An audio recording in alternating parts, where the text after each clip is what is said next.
নমস্কার বন্ধুরা, ক্রিয়েটিভ মলয়ের আড্ডা চ্যানেলে আপনাদের স্বাগত। লোকনাথ বাবার আশীর্বাদ এবং আপনাদের ভালোবাসা নিয়ে আজকে আমি আবার উপস্থিত হলাম একটা নতুন রেসিপি নিয়ে। আজকে বানাবো কাতলার ঝাল। এটা সুপ্রিয়া দেবী বানাতেন, কিংবদন্তি অভিনেত্রী সুপ্রিয়া দেবী এই কাতলার ঝাল বানাতেন। ওনার স্টাইলেই বানাবো। নিজের চোখেতে কখনো দেখিনি, জানিও না, শুনেছি উনি এটা বানাতেন এবং যেই স্টাইলে উনি বানাতেন সেরকমভাবেই চেষ্টা করব। তাহলে চলুন রেসিপিটা শুরু করা যাক। কাতলার ঝাল। কাতলার ঝাল রেসিপিটা বানানোর জন্যে আমি নিয়েছি 6 পিস কাতলা মাছ। এবার এটাকে নুন হলুদ দিয়ে ম্যারিনেট করব। ম্যারিনেট করার জন্য প্রথমে আমি দেবো 1/2 চামচ হলুদ,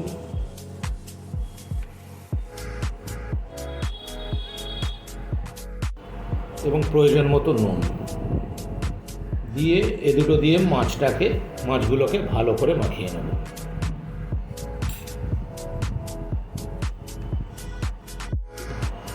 মাছগুলোতে নুন হলুদ মাখানো হয়ে গেছে। এবার মাছগুলোকে 5 থেকে 7 মিনিট রেখে দেবো এই অবস্থায়। এবার আমরা একটা সর্ষের পেস্ট বানিয়ে নেব। এর জন্য আমি নিয়েছি 3 চামচ হলুদ সর্ষে। এতে একটু জল দিয়ে খানিকক্ষণ ভিজিয়ে রেখে দেবো।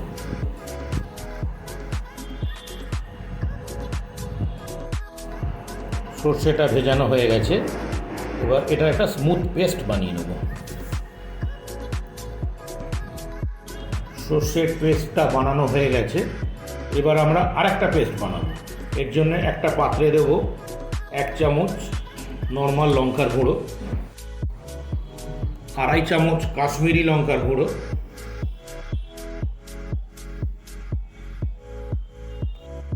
এবং 2.5 চামচ গুঁড়ো হলুদ।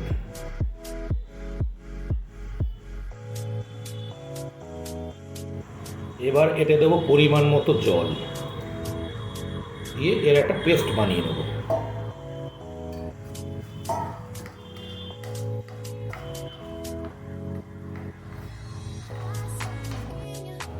এবার মাছগুলো ভাজতে হবে। এর জন্যে গ্যাস জ্বালিয়ে গ্যাসে একটা প্যান বসিয়ে দিলাম। প্যানটাও গরম হচ্ছে। প্যানটা গরম হয়ে গেছে। এবার এতে দেবো সর্ষের তেল।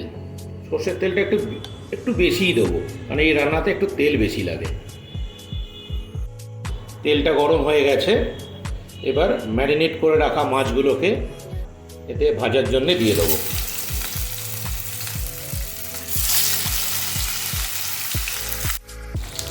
মাছগুলোর এক পিঠ ভাজা হয়ে গেছে। এবার মাছগুলোকে আমি উল্টে নেব অপর পিঠ ভেজে নেওয়ার জন্য।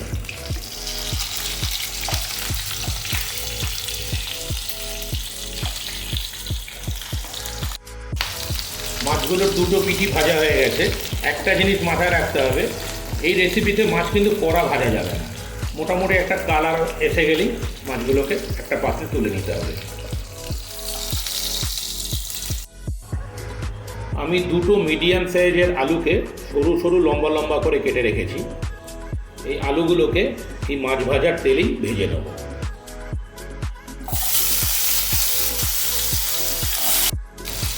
এই আলুর মধ্যে দেব সামান্য হলুদ গুঁড়ো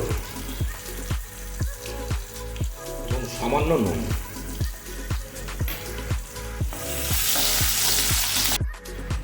আলুগুলো সুন্দরভাবে ভাজা হয়ে গেছে। এবার একটা পাত্রে আমি আলুগুলোকে তুলে নেব।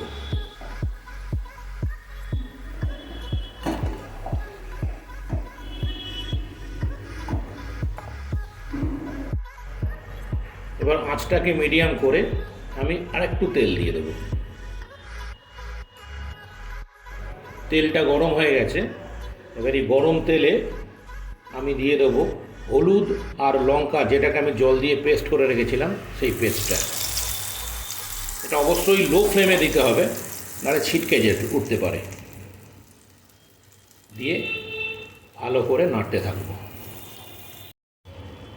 এটা ততক্ষণই নাড়তে হবে যতক্ষণ না পর্যন্ত এর কাঁচা গন্ধটা চলে যায় আর তেল না ছেড়ে দেয়। মিশ্রণটা অনেকটা শুকিয়ে এসছে এবং দেখুন কী সুন্দর তেল ছেড়ে দিয়েছে। এই সময়তে আমি দিয়ে দেবো 4-5টা কেটে রাখা কাঁচা লঙ্কা। এটা আপনারা নিজেদের ইচ্ছে মতো দেবেন, যারা যেরকম ঝাল খান সেই অনুপাতেই দেবেন। আমি 4-5টা কাঁচা লঙ্কা কেটে দিলাম ঝালের জন্য। এবার এতে ভেজে রাখা আলুগুলো দিয়ে দেবো এবং আলুগুলোকে মেশাতে থাকবো।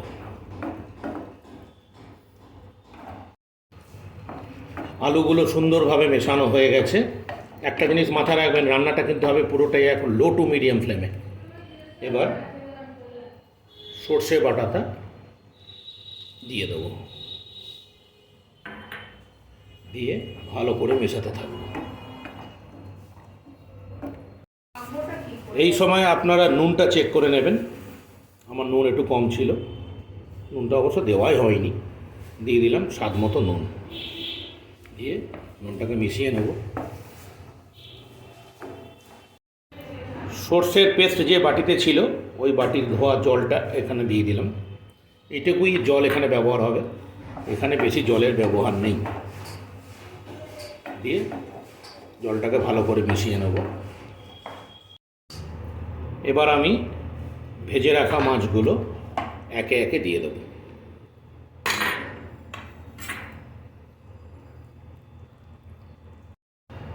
দিয়ে মাছগুলোকে ভালোভাবে ঝোলের মধ্যে ডুবিয়ে দেবো। মাছগুলো মিডিয়াম ফ্লেমে হতে থাকবে। 1.5 থেকে 2 মিনিট বাদে মাছগুলোকে ঝোলের মধ্যে উল্টে দেবো, যাতে মাছগুলো সর্বাঙ্গে ঝোলটা ঢোকে।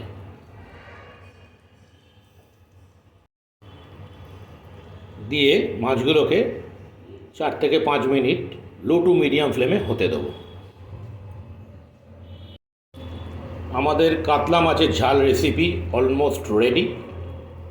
দেখুন কি সুন্দর দেখতে হয়েছে।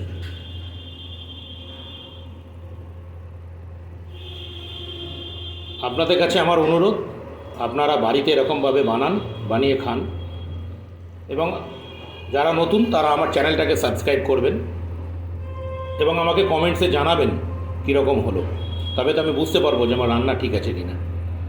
লাইক করবেন, শেয়ার করবেন এবং প্লিজ আমার চ্যানেলটাকে সাবস্ক্রাইব করে দেবেন। ধন্যবাদ।